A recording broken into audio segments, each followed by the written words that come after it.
ከሰሞኑ ከወደ ቲክቶክ እየተሰማ ያለው አስደንጋጭ ወሬ የቲክቶክ ስሙ ዩኒኮ ሶብረቪንቴ ይባላል። ቲክቶክ ላይ እንደሚናገረው ከሆነ እሱም ስለተፈጠረው ነገር ግራ ተጋብቷል።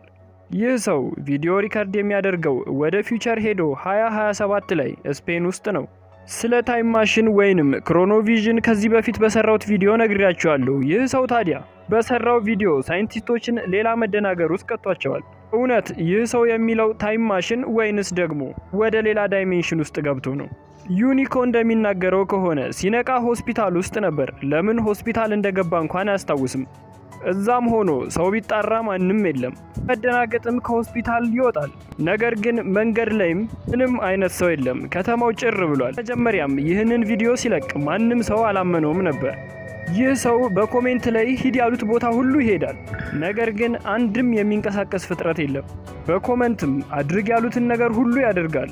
ታዲያ ዩኒኮ የስፔን ቤተመንግስትን ጨምሮ እስር ቤቶችን፣ ትልልቅ ሞሎችን፣ ሙዚየሞችን ሳይቀር የተለያዩ የግለሰብ ቤቶችን እየገባ ሳይቷል።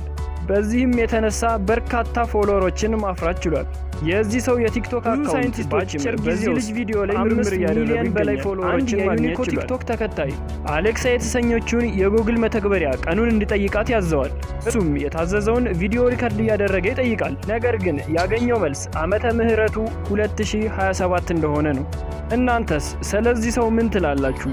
እስኪ ከቀረጻቸው ቪዲዮዎች ውስጥ የተወሰኑትን እንይ። ይህ ሰው ቪዲዮዎቹን ሪከርድ የሚያደርገው ቲክቶክ ላይ በታዘዘው መሰረት ነው። በዚህም መሰረት አንድ የስፔን ዜግነት ያለው ግለሰብ ስፔን ውስጥ በጣም ሰዎች የሚበዙበትን ቦታ ይጠቁሙና እዛ ሄዶ ራሱን ሪከርድ እያደረገ ቪዲዮ እንዲለቅ ያዘዋል። እሱም በመስታወት ራሱን እየቀረጸ ቦታው ላይ በመገኘት ይህንን ቪዲዮ ይለቃል። ነገር ግን እንደምትመለከቱት ቦታው ላይ አንድም ሰው የለም። የስፔን ቤተመንግስት ውስጥም እንዲገባ ያዙታል። እሱም ያላንዳች ከልካይ ቤተመንግስት ውስጥ ገብቶ ያሻውን ቀርጾ ይወጣል። በመቀጠልም የስፔን ትልቁ ሙዚየም የሆነ ውስጥ ገብቶ ቪዲዮ ሪከርድ እንዲያደርግ ያዙታል።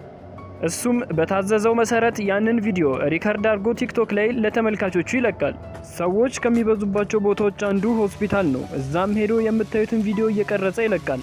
አንድም የሚንቀሳቀስ ፍጥረት የለም፣ ግቢ ውስጥም ውጭም። ይህ ሰው ቤተክርስቲያንም አልቀረውም። በዚህ መልኩ ጭር ብሏል። እንደምትመለከቱት ከተማው ይህንን ይመስላል። ዝምታ ነግሶበታል። የሚንቀሳቀስ ፍጥረት እሱ ብቻ ነው። ውድ የዜና አዲስ ተከታታዮች የዚህን ሰው ቪዲዮ መከታተል ከፈለጋችሁ የቲክቶክ ዩዘር ኔሙን ከስር አስቀምጬላችኋለሁ። ለዚህ ቻናል አዲስ የሆናችሁ ሰዎች ሰብስክራይብ ማድረጋችሁን አትዘንጉ። ዜና አዲስ ሁሌም አዲስ